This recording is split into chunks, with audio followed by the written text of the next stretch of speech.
Thomas and the Trucks. Thomas used to grumble in the shed at night. "I'm tired of pushing coaches. I want to see the world." The others didn't take much notice, for Thomas was a little engine with a long tongue.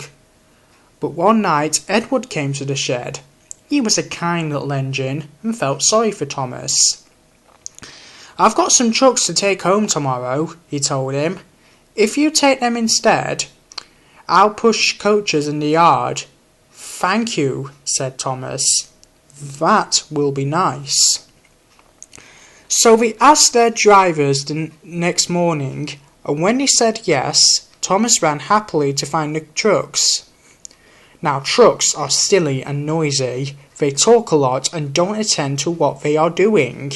They don't listen to their engine, and when he stops, they bump into each other screaming, "Oh, oh, oh, oh," whatever is happening. And I'm sorry to say that they play tricks on an engine who is not used to them. Edward knew all about trucks. He warned Thomas to be careful, but Thomas was too excited to listen. The shunter fastened the coupling, and when the signal dropped, Thomas was ready. The guard blew his whistle. "Peep, peep," answered Thomas, and started off. But the trucks weren't ready. "Oh, oh, oh, oh," they screamed as their couplings tightened. "Wait, Thomas, wait." But Thomas wouldn't wait. Come on," he puffed, and the trucks grumbled slowly out of the siding on the main line. Thomas was happy. Come along," he puffed. All right, don't fuss, grumbled the trucks.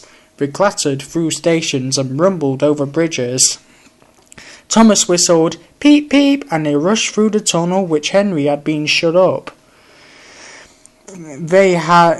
Then they came to the top of the hill where Gordon had stuck. "Steady now, steady," warned the driver, and he shut off steam and began to put on the brakes. We're stopping," called Thomas. No, answered the trucks, and bumped into each other.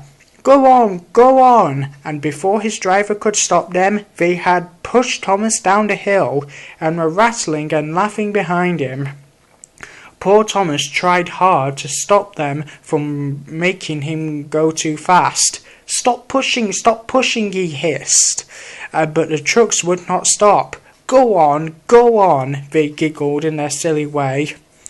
He was glad when they got to the bottom. Then he saw in front the place where they had to stop.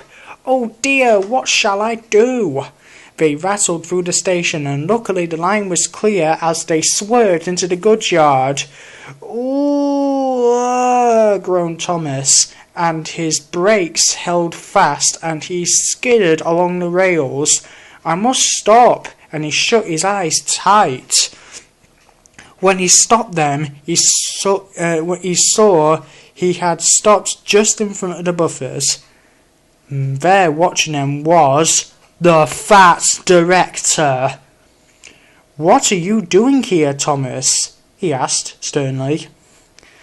"I've brought Edward's trucks," Thomas answered. "Why did you come so fast?" "I didn't mean to. I was pushed," said Thomas sadly. "Haven't you pulled trucks before?" "No." "Then you've a lot to learn about trucks, little Thomas.